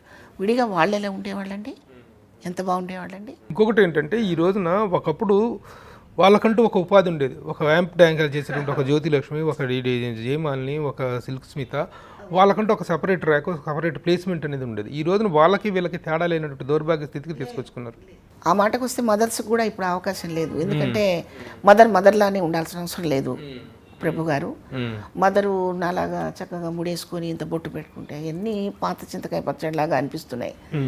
జుట్టు వెరబోసుకొని స్లీవ్లెస్ బ్లౌజ్ వేసుకొని అలా కొంచెం ఎక్స్పోజ్ అయితే అప్పుడు డైరెక్టర్ సెట్కి వచ్చాక చెప్తాడనమాట, అమ్మ మీరు హీరోకి తల్లి అమ్మ, కష్టాల్లో ఉంటారు మీరు, భోజనానికి కూడా గడవదు మీకు, అందుకని మీరు కొంచెం కళ్ళ కింద నల్లగా వేసుకొని కొంచెం అక్కడక్కడ తెల్ల రంగు వేసుకొని తయారవ్వమని వాళ్ళు చెబితే కష్టంగా తయారైతే మనకిష్టం అవుతుంది మన వాళ్ళకి. మరి అప్పుడు మాలాంటి తల్లులకు కూడా కాలం చెల్లిపోయిందని నేను అనుకుంటున్నాను. ఎందుకంటే మీరు చూస్తున్నారు ప్రభు గారు, మీరు దగ్గర 30 ఏళ్ళ నుంచి నన్ను చూస్తున్నారు. ఆ రోజు నుంచి ఈ రోజు వరకు ఇదే వేషధారణ. నేను కానీ, అన్నపూర్ణ గారు కానీ, సంగీత గారు కానీ, ఇంకొకళ్ళు కానీ, సుజాత గారు కానీ, మేమేనాడు ప్యాంట్ షర్ట్లు వేసుకుని జుట్లు ఎరబోసుకొని మారెమ్మలాగా వచ్చింది లేదు, చచ్చింది లేదు. మా లోపం ఏంటో మాకు అర్థం కాకుండా మేము ప్రశ్నించుకునే రోజు వచ్చింది వేళ రోజున. మా లోపం ఏంటి? మాకు మెమరీ పవర్ ఉంది, కళ్ళు కనపడుతున్నాయి, చెవులు వినపడుతున్నాయి, ఏ క్యారెక్టర్ అయినా చెయ్యాలి అని ఒక పట్టుదల ఉంది, ఆశ ఉంది క్యారెక్టర్లు చేయాలని. అయినా మాకు ఎందుకు ఇవ్వట్లేదంటే దానికి అసలు అది క్వశ్చన్ మార్కులా పడిపోయింది. ప్రభు గారు, ఎన్ని రోజులైంది మీరు సినిమా క్యారెక్టర్ చేసి? దగ్గర 4 years ఏమో అయిపోయిందండి. 4 years అయింది. సినిమా ఇండస్ట్రీ శివపార్వతిని వదిలేసా లేకపోతే గుర్తించకో అవకాశం ఏదన్నా కానివ్వండి 4 yearsగా మీకు ఈ క్యారెక్టర్స్ ఇవి రావటంలో కానీ మీ వర్క్ మీకు రావటం విషయంలో మేనేజర్స్ అనే వాళ్ళ పాత్ర ఎలా ఉంటుంది? మేనేజర్స్ అనే వాళ్ళు చాలా వరకు మిస్గైడ్ చేస్తుంటారు, వాళ్ళ అనుకూలమైన వ్యక్తులనే చేస్తుంటారు అనేటువంటిది ఒకటి ఉంది. మీ విషయంలో అనుభవంలో అలాంటిది ఏం జరిగింది చెప్పండి. అది నాకు క్లారిటీగా లేదు ప్రభు గారు, నిజం చెప్పాలంటే. ఎందుకంటే మేనేజర్స్కి మా మీద కోపమే ఉండదు, ప్రొడ్యూసర్కి అసలు కోపం ఉండదు. కాకపోతే డైరెక్టర్ గారికి మేము ఇక్కడ ఉన్నామని తెలియకపోవచ్చు, లేకపోతే అప్పుడు ఎప్పుడో పాతకాలం ఆర్టిస్టులు ఏమన్నా ఇంకా వాడు నడవగలుగుతున్నారో లేదో, కంటి చూపు బాగుందో లేదో అనుకుని ఏమన్నా అనుకుంటున్నారేమో తెలీదు. సో ఈ నేపథ్యంలో నేను ఎవరిని నిందించను. కొంచెం అసంతృప్తిగా ఎప్పుడూ ఉంటుంది. ఎందుకంటే ఆర్టిస్ట్గా బతికినంతకాలం పనిచేయాలని ఒక కాంక్ష ఉంటుందండి. భోంచేసి ఈ పూటకు భోంచేసాం చాలా అని సంతృప్తి పడిపోయినట్టు ఆర్టిస్ట్ ఎప్పుడు సంతృప్తి పడకూడదు. సంతృప్తి పడిందంటే అవయవాలన్నీ దెబ్బతింటాయి, మొత్తం బాడీ మెకానిజమే దెబ్బతినిపోద్దండి. అలా దెబ్బతినకుండా 93 సంవత్సరాల వరకు పనిచేసిన నిర్మలమ్మ గారిలాగా పనిచేయాలని ప్రతి ఆర్టిస్ట్కి ఉంటుంది. ఆమె చాలా గ్రేట్ అండి. ఆమెని కొన్ని సినిమాలకి సెట్ వరకు, ఇప్పుడు ఇక్కడ కూర్చున్నాం అనుకోండి, శివమ్మ నన్ను అక్కడ దాకా నడిపించాడు వాళ్ళు అంటే నేను ఊరికే అట్లా పక్కన నించుంటే నా భుజం మీద చేసి అక్కడ దాకా నడుచుకుంటూ వచ్చి అక్కడికి వచ్చాక మనిషి ఎలా ప్రవర్తించేవారో తెలుసా అండి? 90 ఏళ్ళ మనిషిలాగా ఉండేవాళ్ళు కదా ఆవిడ. కెమెరా ముందుకు రాగానే ఏంట్రా అనేది ఆమె. అది ఆ ఎనర్జీ వస్తుంది ఆర్టిస్ట్కి. ఇది ఉందని ఇప్పటి తరం డైరెక్టర్స్, ప్రొడ్యూసర్ అందరూ గుర్తిస్తే మాలాంటి ఆర్టిస్టులు ఆరోగ్యంగా బతుకుతాం. ప్రాణాలతో బతకడం కాదు, పని పని పని పని. ఎందుకంటే మా జీవితం అంతా ఇక్కడే గడిచిపోయింది. నాటకాల్లో ఒక 20 ఏళ్ళు, సినిమాల్లో ఒక 25 ఏళ్ళు గడిచిపోయినప్పుడు కొత్తది మేము ఏం చేయగలుగుతాం ప్రభు గారు? అవును, మీ కెరీర్లో ఇప్పుడు నాటక రంగం అనే ఒక ఫేజు, సినిమా రంగం అనే ఒక ఫేజు, ఇప్పుడు సీరియల్స్ అనేటువంటిది ఒక phase. This is the third phase. ఎలా అనిపిస్తుంది సీరియల్స్ చేయటం అనేటువంటి సినిమా టీవీ సీరియల్ని? నేను అందులో ఉన్న లోపాలు చాలా ఉంటాయి కానండి, నేను వాటి గురించి మాట్లాడితే కృతజ్ఞత లేనిదాన్ని అవుతాను. ఎందుకంటారేమో, సినిమా 2 అవర్స్లో చెప్పేయాలి, సినిమా కొన్ని సంవత్సరాల్లో, సీరియల్ కొన్ని సంవత్సరాల్లో చెప్పాలి. ఎందుకు 2 గంటల్లో చెప్పే కథని 5 సంవత్సరాలు సాగబీకుతారు అంటారు ఒక ప్రేక్షకుడు. ఈ 5 సంవత్సరాల వల్ల కొన్ని వందల కుటుంబాలు బతుకుతున్నాయి. ఇళ్ళు కట్టుకుంటున్నారు, కార్లు కొనుక్కుంటున్నారు, పిల్లలు పెళ్ళిళ్ళు చేసుకుంటున్నారు, హాయిగా బతుకుతున్నారు. మీరెవరో పెళ్ళిళ్ళు చేసుకోవడానికి, మీరు ఇల్లు కట్టుకోవడానికి మా బుర్ర ఎందుకు తింటారండి అంటాడు, ఎందుకు లాగుతారండి అంటాడు ప్రేక్షకుడు. చూడకుండా ఎవరున్నారు చెప్పండి? చూడకుండా 10 ఏళ్ళు 8 ఏళ్ళు చూస్తున్నారు కదండి. చూడకుండా అందరు ఎట్ ఏ టైం టీవీ కట్టేయండి, ఆపేస్తాం సీరియల్. స్కూల్లో ఉన్న పిల్లలు కాలేజీలకు వెళ్ళిపోతున్నారు ఈ సీరియల్ అయిపోయే లోపల. సరే, అది వదిలేస్తే సీరియల్ రంగంలో ఉన్నటువంటి వ్యవస్థాగతమైనటువంటి ప్రాబ్లమ్స్, సినిమా ఇండస్ట్రీలో ఉన్నటువంటి ప్రాబ్లమ్స్, సీరియల్ మేకింగ్లో ఉన్నటువంటి ప్రాబ్లమ్స్ మీరు ఎలా ఫేస్ చేశారు? వాటిలో డిఫరెన్స్. మేకింగ్ అండి చాలా కష్టం అండి. సీరియల్ చాలా కష్టం. అంటే సినిమాతో పోల్చుకుంటే సినిమాని చక్కగా డైరెక్టర్ ఏమనుకున్నాడో అది చేయటానికి స్వేచ్ఛ ఉంది డైరెక్టర్కి, ప్రొడ్యూసర్కి ఆ స్వేచ్ఛ ఉంది. ఆర్టిస్టులు చక్కగా ఎన్ని డేట్లు అడిగితే అన్ని డేట్లు ఇచ్చి చేస్తారు. మీకు సీరియల్కి వచ్చేసరికి డైరెక్టర్కి ఆ స్వేచ్ఛ లేదు, అవుట్పుట్ కావాలి. ఈరోజు ఉదయం 7 గంటలకు స్టార్ట్ చేసి సాయంత్రం 9 గంటలకి క్లోజ్ చేస్తే నాకు ఇంత అవుట్పుట్ ఇవ్వాలి, అది నువ్వు ఇవ్వగలవా? ఇచ్చిన డైరెక్టర్ని పెట్టుకుంటున్నారు. అంత నేను ఇవ్వలేనండి, నేను చాలా క్వాలిటీగా వద్దు వెళ్ళిపోతున్నాడు. అప్పుడు ఈ అవుట్పుట్ కోసం ఏం చేస్తాడు? శివభారతి తొందరగా వెళ్ళిపోవాలంటది, ఇంకొకళ్ళు తొందరగా వెళ్ళిపోవాలంటారు, ఇంకొకళ్ళు హాఫ్ డే ఇస్తారు, ఇంకొకళ్ళు 3 రోజులే ఇస్తారు. అప్పుడు ఎంత ప్రెషర్ అండి ప్రొడ్యూసర్కి, డైరెక్టర్కి. అందుకని డైలాగు నేర్చుకొని బైహార్ట్ చేసుకొని బుర్రలో ఎక్కించుకొని చెప్పే టైం ఉండదు. సినిమా కంటే చాలా కష్టం అని నేను చెప్పగలుగుతున్నాను సీరియల్. ఎందుకంటారేమో, ఒక పేజీ డైలాగ్ అయినా, అరలైన్ డైలాగ్ అయినా బైహార్ట్ చేసుకొని చెప్తాం సినిమాకి, చక్కగా ఫీల్ అయ్యి చేయడానికి అవకాశం ఉంది. ఏ చిన్న తేడా వచ్చినా 1 మోర్ చేసే అవకాశం ఉంది. టీవీకి అలా ఉండట్లేదండి. ఒక 3 సీన్లు తీసుకొచ్చి, ఒక 3 పేజీలు తీసుకొచ్చి మాకు చదివి వినిపిస్తారు సీన్ అయితే.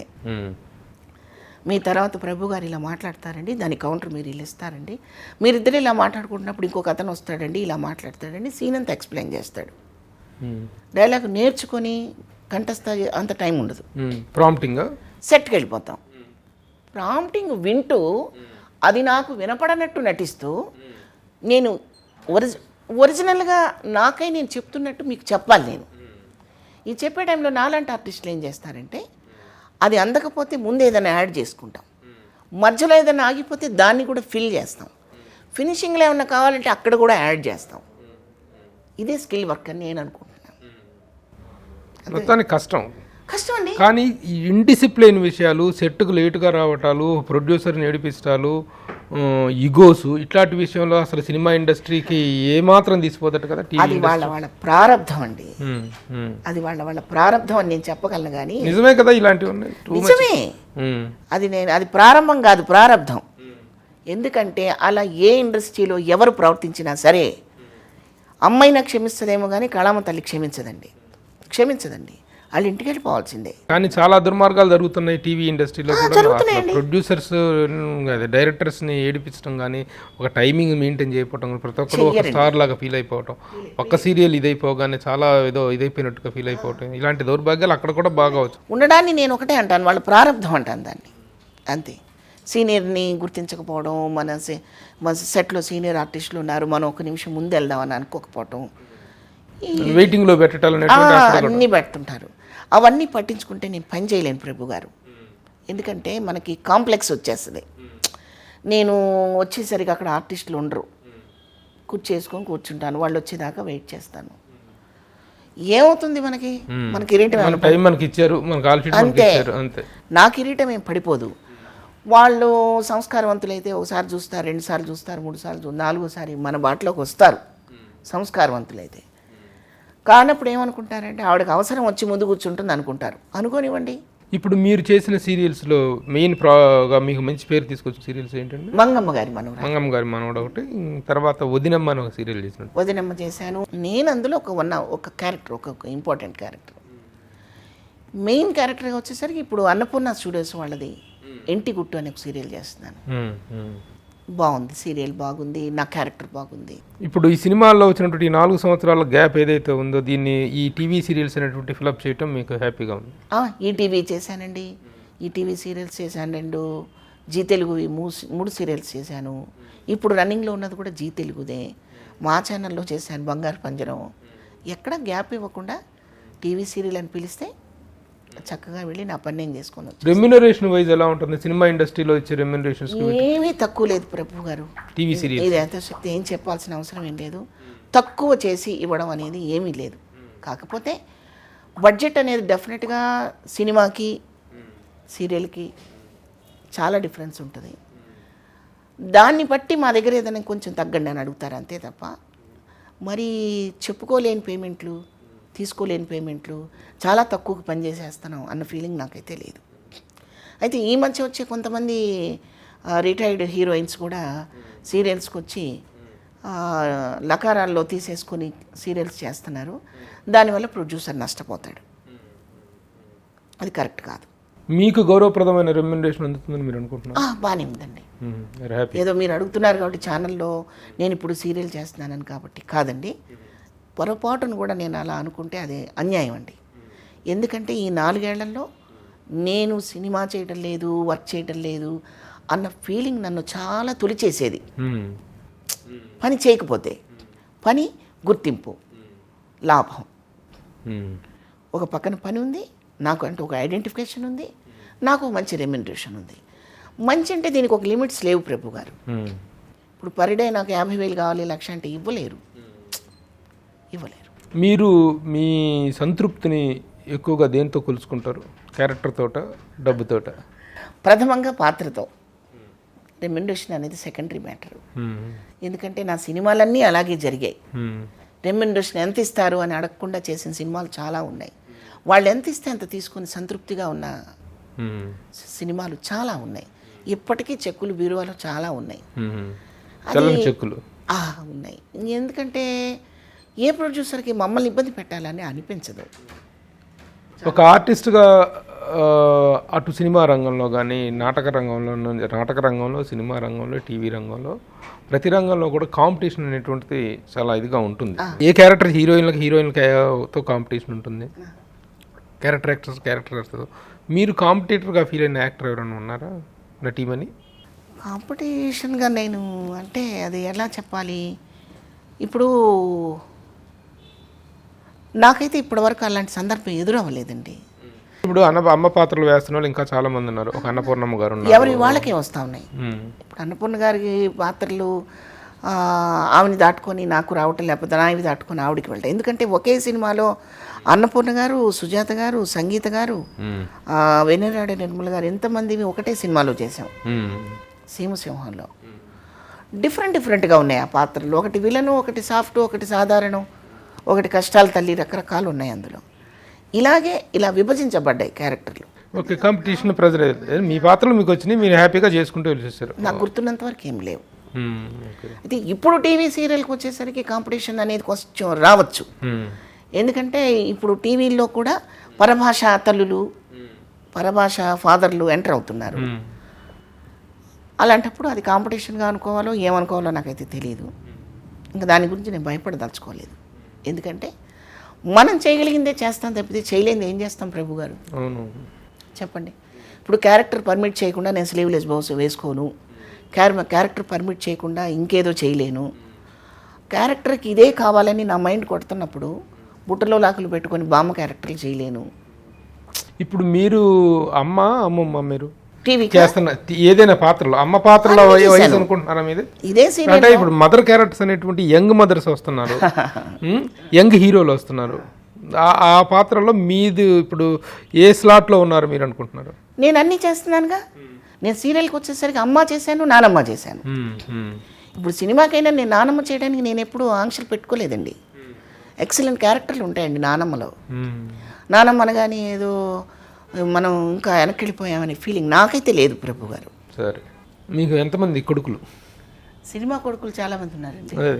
అదే సినిమా కొడుకులనే అడుగుతున్నాం. మీకు పర్సనల్గా ఒక అబ్బాయి అని తెలుసు మాకు. సినిమా ఇండస్ట్రీలో ఎంతమంది కొడుకులు, ఎవరెవరు? కొడుకు ఒక్కోసారి అల్లుడైపోతుంటాడు సినిమాలో. అట్లా చూస్తే బాలకృష్ణ గారు, వెంకటేష్ గారు, నాగార్జున గారు, శ్రీకాంత్ గారు, అలీ, శ్రీహరి గారు.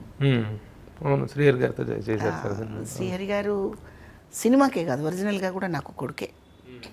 ఎందుకంటే నన్ను అంత ఆత్మీయంగా పిలుచుకునేవాడు, అలా చూసుకున్నాడు.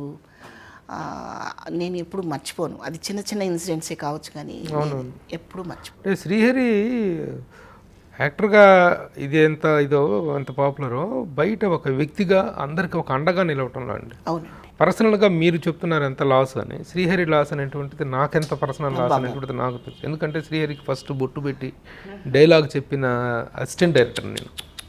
అప్పటి నుంచి తన రెండో సినిమా అసిస్టెంట్ డైరెక్టర్గా, నాకు రెండో సినిమా, తనకు ఫస్ట్ సినిమా. అప్పటి నుంచి మా అనుబంధం ఉండేది. ఏమండి ప్రభు గారు, ఎలాగో మీరు ఇంటర్వ్యూ చేస్తున్నారు, అది నాకు చాలా అదృష్టంగా, నిజంగా హ్యాపీగా ఫీల్ అవుతున్నాను నేను మీరు ఇంటర్వ్యూ చేయడం. ఎందుకంటే మీకు ఎంతోమంది దిగ్గజాలతో పరిచయం ఉంది. వాళ్ళతో పోల్చుకుంటే నేను చాలా స్మాల్ థింగ్. అయినా చాలా విషయాలు మనం మాట్లాడుకుంటున్నాం. నేను కొంతమందిని కోల్పోవడం నేను నిజంగా నా వ్యక్తిగత లోపంగా ఫీల్ అవుతున్నానండి. వ్యక్తిగతమైనటువంటి నష్టం వ్యక్తిగతంగా చాలా. ఎందుకంటే ఏదైనా ప్రాబ్లం వస్తే దాసరి గారి దగ్గరికి వెళ్ళి ఇదండి గురువుగారని చెప్పడానికి ఆయన లేరు. తర్వాత శ్రీహరి గారు, నేను ఏదో స్టార్ని, వాళ్ళు వస్తే ఎందుకు మాట్లాడాలి, ఈడులు వస్తే ఎందుకు మాట్లాడాలని ఎప్పుడూ లేరు. వాస్తవానికి పరుచూరి బ్రదర్సే నాకు అన్నిటికంటే దగ్గర. వాళ్ళ తర్వాత వాళ్ళు అలా ఉండాలని ఏం లేదు. నాకు బ్రదర్స్ ఎలా ఉన్నారో వీళ్ళు కూడా అలాగే ఉన్నారు. ఇప్పుడు నేను గురువుగారి దగ్గరికి వెళ్ళి, పరుచూరి గోపాలకృష్ణ గారి దగ్గరికి వెళ్ళి, గురువుగారు అబ్బాయి పెళ్లి గురించో, లేకపోతే ఇంకో దాని గురించో, లేకపోతే ఇల్లు కొనే విషయంలోనో, ఇంకో ఏ ప్రాబ్లం అయినా వాళ్ళతో నేను చెప్పుకోగలను. నా సొంత తండ్రిలాగా, నా సొంత మనుషుల్లాగా. ఈ అవకాశాన్ని శ్రీహరి గారు, ఒక రామానాయుడు గారు, దాసరి గారు ఇవ్వాల్సిన అవసరం లేదు కదా. వాళ్ళు కూడా అలాగే ఉన్నారు. ఈ విషయం మీకు తెలుసు. మనకి ఏదో చాలా పెద్ద గొడుగు పోయిన ఫీలింగ్ నాకైతే. వీళ్ళందరూ అంటే ఎవరికి చెప్పాలి? చెప్పుకునే వాళ్ళంటూ లేకుండా పోయారు ఈరోజు ఇండస్ట్రీ. చెప్పుకునే వాళ్ళు ఎవరు లేకుండా పోయారు. అసలు చెప్తే వినేవాళ్ళు ఉండాలి కదా, లేరు. విశేషం ఏంటంటే, ఇది మీరు నమ్ముతారు నాకు తెలుసు, గురువు గారికి ఫోన్లో మాట్లాడాలంటే దాసరి గారికి రామారావు గారు కింద ఆపరేటర్ ఉండేవాడు. అమ్మ 5 నిమిషాల తర్వాత ఫోన్ కల్పిస్తా తల్లి అనేవారు. 5 నిమిషాల తర్వాత ఫోన్ కలిపితే గురువుగారు మాట్లాడేవారు. ఏంటమ్మా అంటే నేను మాట్లాడేదాన్ని, నాయుడు గారు మాట్లాడేవారు, అలాగే శ్రీహరి గారు, వీళ్ళందరూ ఇలాగే మాట్లాడేవారు. ఇప్పుడు ఏ డైరెక్టర్తోనైనా మనం ఫోన్లో మాట్లాడగలమా అండి? మేము అసలు లేదు.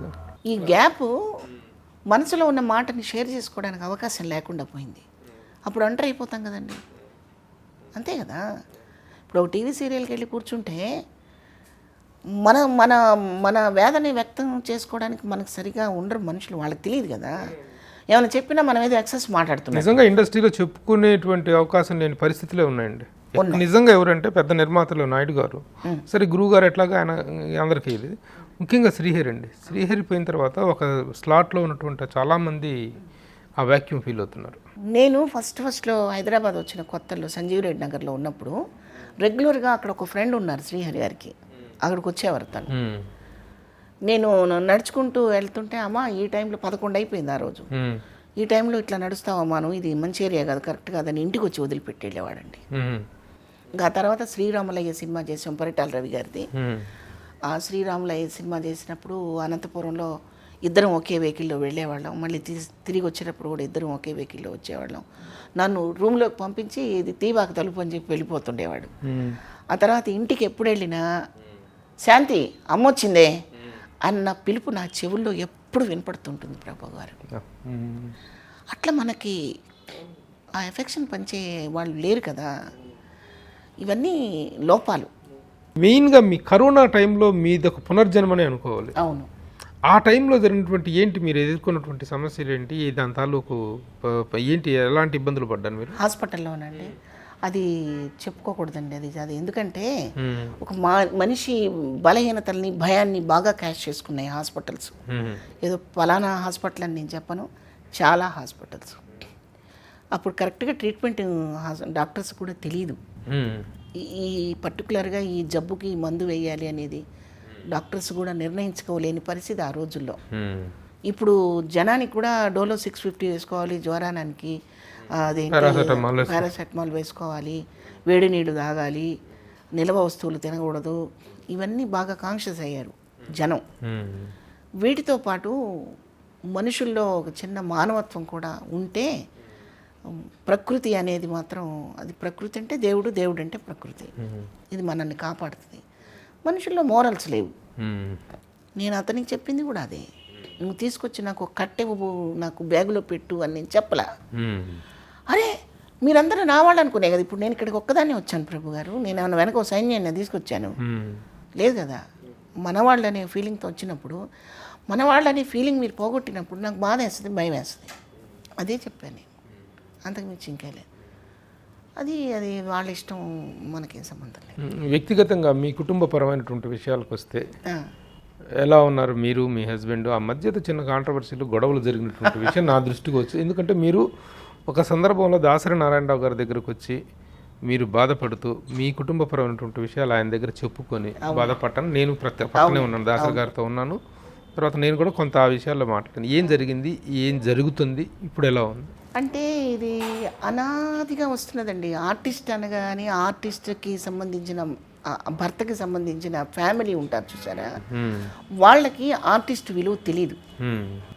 ఆర్టిస్ట్ అంటే కేవలం డబ్బు సంపాదించే ఒక వస్తువు అనో, లేకపోతే కొన్ని విలువలు లేని మనుషులను అనుకుంటుంటారు. ఆ కోవకు చెందిన ఒక వ్యక్తి వల్ల మేమిద్దరం గురువుగారి దగ్గరికి రావాల్సి వచ్చింది. వచ్చినప్పుడు గురువుగారు దాన్ని, ఆ క్యారెక్టర్ని కట్ చేసి, వాళ్ళ తమ్ముడే, మీ బంధువులు, మీ మరిది, మా మరిదే సోయానా మీ మరిది జరిగింది.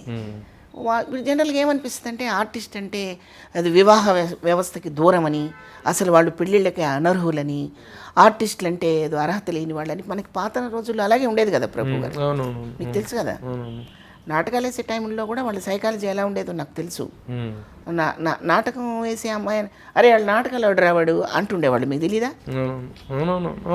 జెంట్స్ నాటకాలు రాయుడు, నాటకాలు పిచ్చోడు. మరి ఆ నాటకాలు పిచ్చోళ్ళు వీళ్ళందరూ రామానాయుడు గారు కానీ, దాసనారాయణరావు గారు కానివ్వండి, కోరి రామకృష్ణ గారు కానీ, నాటకాలు పిచ్చోళ్ళు కాకుండా వీళ్ళు పెద్ద మహానుభావులు ఎలా అవుతారు? సో అంటే అది మీ మరిది పెట్టిన చిచ్చు మీ కుటుంబం. అంతే అంతే అంతే. ఇక మా వారికి నాకు అనేవి అంటే చెప్పానుగా, ఇప్పుడు ఫ్యామిలీలో నాకు ఇలా నచ్చాలి అని భార్య అనుకున్నా, ఇలాగే ఉండాలని భర్త అనుకున్నా పెట్టిపోతుంది. ఎన్నెన్నో పాత్రల్లో పోషించారు మీరు కుటుంబ పరంగా, ఇది చేసుకుని గొప్ప ఉదాత్తమైనటువంటి పాత్రలు పోషించారు. కానీ కుటుంబ పరంగా అలాంటి పాత్రల తాలూకు అనుభవాలు కానీ, అలాంటి పాత్రల తాలూకు సంఘర్షణ అనేటువంటి రియల్ లైఫ్లో కూడా ఫేస్ చేసినటువంటి సందర్భం ఉండి ఉంటుంది. ఎందుకంటే నేను ప్రత్యక్షంగా చూశాను. తప్పకుండా ఉంటుందండి, ప్రతి ఫ్యామిలీకి ఉంటుంది, నాకే కాదు, ప్రతి ఉమెన్కి ఉంటుంది, ప్రతి ఫ్యామిలీలోనూ ఉంటుంది. అయితే దాన్ని సున్నితంగా కాంప్రమైజ్ అయిపోవడమే, మ్మ్. అంతే. అలా అవ్వకుండా కాపాడుకోవడానికి నేను కళ్ళెం అని ఇప్పుడు ఆయనకు కూడా తెలిసింది. మ్మ్. బాగుంది. ఇప్పుడు ఈ కళ్ళెం లేకపోతే ఇది పరిగెత్తి దేన్ని ఢీ కొట్టేదో అని. దేనికి కళ్ళెం వేసేవాళ్ళు మీరు? అలవాట్లకి, అలవాట్లు, డ్రింకింగ్ అనేటువంటిది బాగా, దానివల్ల ఇబ్బందులు పెడుతుండేవాడు. మీరు కళ్ళెం అది సహజం కదా, అది మనిషిగా ఉండనివ్వదు కదా. వేరేగా మాట్లాడిస్తుంది, వేరేగా చూపిస్తుంది, వేరేగా మాట్లాడిస్తుంది. వాటిని నిజం అనుకుని రెస్పాండ్ అయితే లైఫ్ పెట్టిపోద్ది. లేకుండా ఇప్పుడు మానేసి దారికి వచ్చారా మీ వారు? చాలా 90% మామూలుగా ఉన్నారు. మ్మ్. ఆయన బాగుండడం కూడా నాకు కావాలి. ఎందుకంటే నా ఫ్యామిలీ, నా కొడుకు, మ్మ్. నా ఇల్లు మ్మ్. అది కుదురుగా పొదరిల్లాగా ఉంటే సంతోషంగా ఉంటుంది. విచ్ఛిన్నం అయిపోతే నాకు ఇష్టం ఉండదు. దాసరి నారాయణరావు గారు కట్ చేసిన ఆ వ్యక్తి మళ్ళీ మీ జీవితాల్లో ఎప్పుడు రాలేదు. ఎంత మంచి మాట మాట్లాడారంటే గురువుగారికి నేను ఇంత తెలుసా అని నేను ఆశ్చర్యపోయాను. అరే బాబు, ఆ పిల్ల నాటకాలు వేసుకొని కష్టపడి సినిమాలకు వచ్చి ఇంత మచ్చ తను వేయించుకోకుండా, ఇంత చెడ్డ పేరు తెచ్చుకోకుండా, టీవీ సీరియల్స్ కూడా చేసుకుంటూ కష్టపడి బతుకుతుందిరా. దాని కష్టాన్ని దోచుకుంటా వింటారు, పిచ్చోడా. ఇంకొకసారి నీ ఫోన్ వస్తే మాత్రం నువ్వే ఉండవు, జాగ్రత్త అని మాట్లాడారు. నేను పక్కనే ఉన్నాను ఆ రోజు.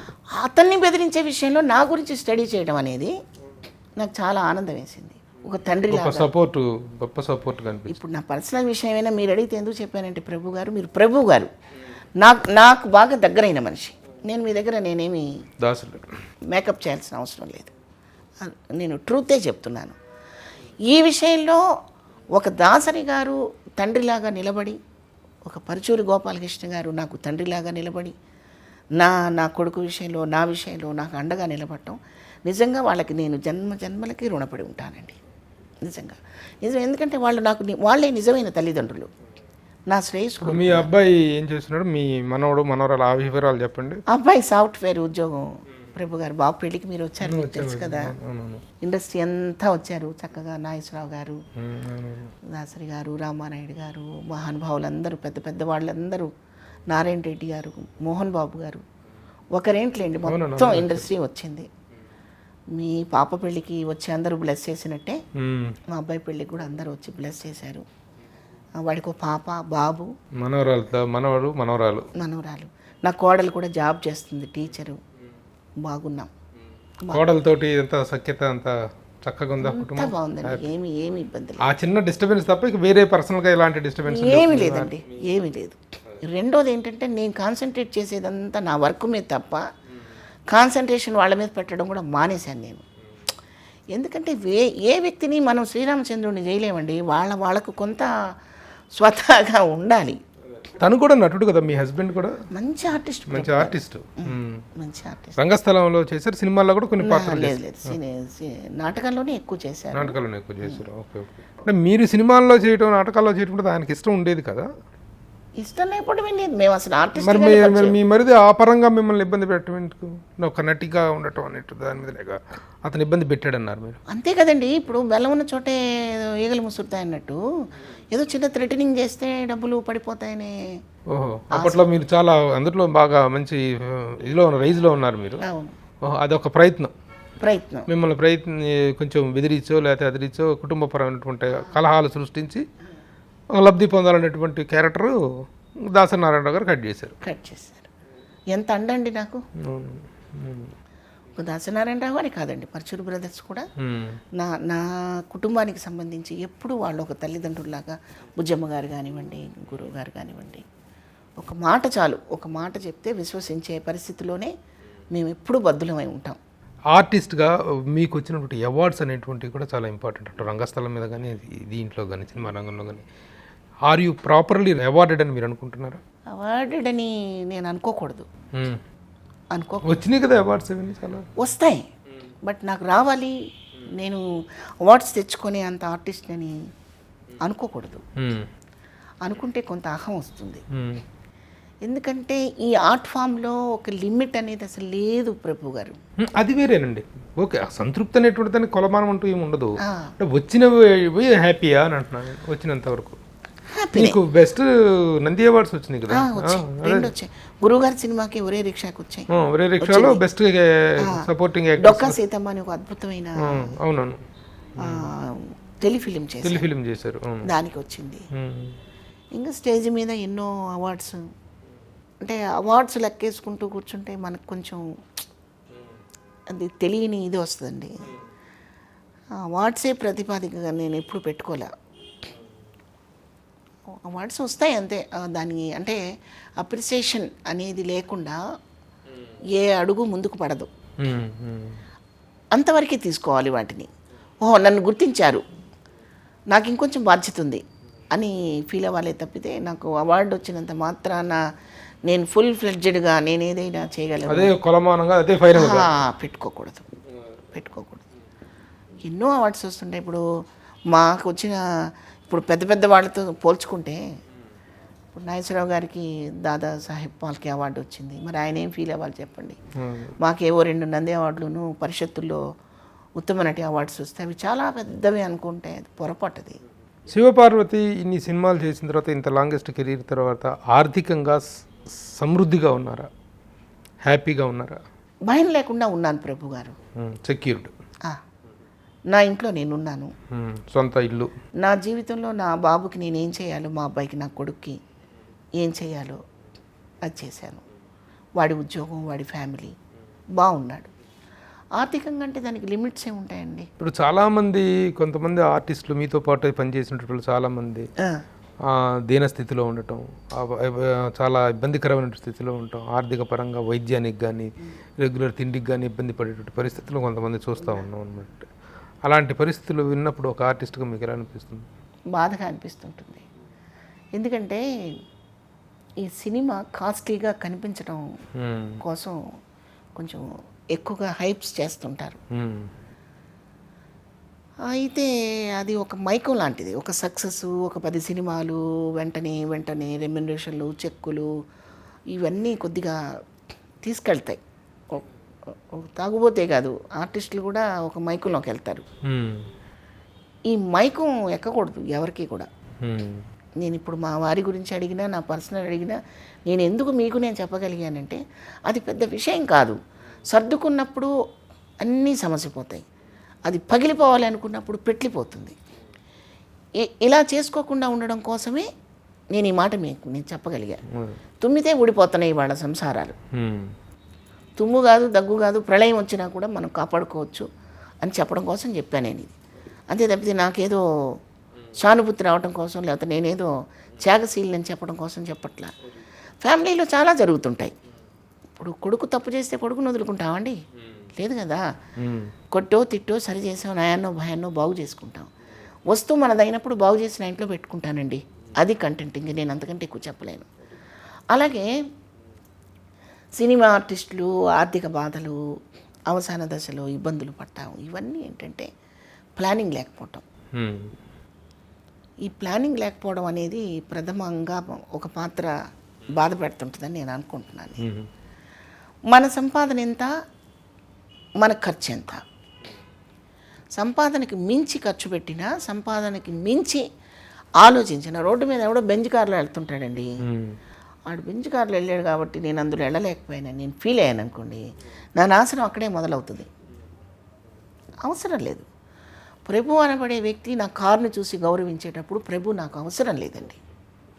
ఆడంబరాలను చూసి నాకు అక్కర్లేదండి. ప్రభువుకి నేను అప్పుడు ఇప్పుడు ఒకలాగే కనిపిస్తున్నాను. నాకు ప్రభు గారు కూడా అప్పుడు ఇప్పుడు ఒకేలాగా గౌరవిస్తున్నాడు. That's all. నేను చాలా హ్యాపీగా ఉంటాను. నేను పులిని చూసి నక్కవాత పెట్టుకున్నట్టు నేను పెట్టుకోను. నేను ఆన్ స్క్రీన్లో మీ వర్క్ బాగా చేశానా లేదా అంతే. అలాగని నన్ను నేను అగౌరవపరచుకోను సుమా. నన్ను నేను ఎప్పుడు గౌరవపరచుకుంటాను. ప్రొడక్షన్ వాళ్ళు చక్కగా నన్ను గౌరవంగా తీసుకెళ్తారు, గౌరవంగా పంపుతారు, అంతవరకే. దీన్ని పోగొట్టుకోకుండా బతికినంతకాలం ఇది గర్వం కాదు, అహం కాదు, ఆత్మాభిమానమే, అంతే. ఒక్కసారి ఈ 30 సంవత్సరాల కెరీర్ సినిమా ఇండస్ట్రీలో, అంతకుముందు 16, ఒక నటి మనకు దాదాపు 50 సంవత్సరాల 45 సంవత్సరాల కెరీర్ మీది, 45 ఇయర్స్ ఆఫ్ కెరీర్. ఎలా అనిపిస్తున్నది ఒక్కసారి కాదు ఈ శివపార్వతి అనేటువంటిది ఒకసారి అనలైజ్ చేసుకుంటే ఈ కెరీర్ని? How happy you feel, how regrets you feel? నేను హ్యాపీగా ఫీల్ అవుతాను ప్రభు గారు. ఎందుకంటే కష్టానికి సంబంధించిన ఫలితం ఉందా రాదా అని బేరీజ్ వేసుకుంటే మనకు లోటు అనిపిస్తుంది. మనం కష్టపడుతున్నాం, నాకు చాలా టాలెంట్ ఉందని నేను అనుకుంటే సరికాదు కదా, మీరు అనుకోవాలి. మీరు యాజ్ ఏ ప్రొడ్యూసర్గా, యాజ్ ఏ డైరెక్టర్గా నాకు మంచి క్యారెక్టర్ ఇవ్వాలి, ఇంకా హైప్కి తీసుకెళ్ళాలని మీరు అనుకున్నప్పుడు నేను ఇంకా ఎదగడానికి అవకాశం ఉంటుంది. ఇప్పుడు ప్రస్తుతం అక్కడ ఆగిపోయింది. నేను ఇందాకే చెప్పా మన సంభాషణలో, నేను ఇంకా చేయగలను, నాకు ఇంకా మెమరీ ఉంది, నాకు ఇంకా ఎనర్జీ ఉంది, కొన్ని పాత్రలు చేయడానికి నాకు అవకాశం ఇస్తే ఫుల్ ఫ్లెడ్జ్డ్గా చేయగలను. హీరోలకి అమ్మే కాదు, హీరోయినే కాదు, నానమ్మలు ఉంటారు, అమ్మమ్మలు ఉంటారు, అక్కలు ఉంటారు, ఆ ఇంటికి పెద్ద ఇంకెవరై ఉంటారు. ఈ పాత్రలన్నింటినీ తీసుకొస్తే తప్పితే మేము బయటకు రాలేము. నేను ఒకదాన్నే కాదు, నేను కానీ అన్నపూర్ణ గారు కానివ్వండి, ఇంకొకళ్ళు కానివ్వండి, మాలాంటి వాళ్ళందరూ ఇట్లా కొంచెం మా మిగిలిన ఈ టైంని కూడా ఉపయోగించుకోవడానికి మీరు, మీ ప్రొడ్యూసర్లు, మీ డైరెక్టర్లు, మీ రైటర్స్ వీళ్ళందరూ కలిసి మనకి ఇటు మంచి ఆర్టిస్టులు ఉన్నారు, వాళ్ళని యూటిలైజ్ చేసుకోవాలని మీకు అనిపిస్తే మేము ఎప్పుడూ చేయడానికి సిద్ధంగానే ఉంటాం. ఇప్పటి వరకు జరిగిన దాంట్లో నేను సంతృప్తిగానే ఉన్నాను. నేనేదో కోల్పోయాను, నా టాలెంట్కి తగ్గ వేషాలు ఇవ్వలేదు అని నేను అనను. ఎందుకంటే చాలా అవసరం అండి. ఎందుకంటే నా టాలెంట్ని నేను నిర్ణయించేది నేను కాదు.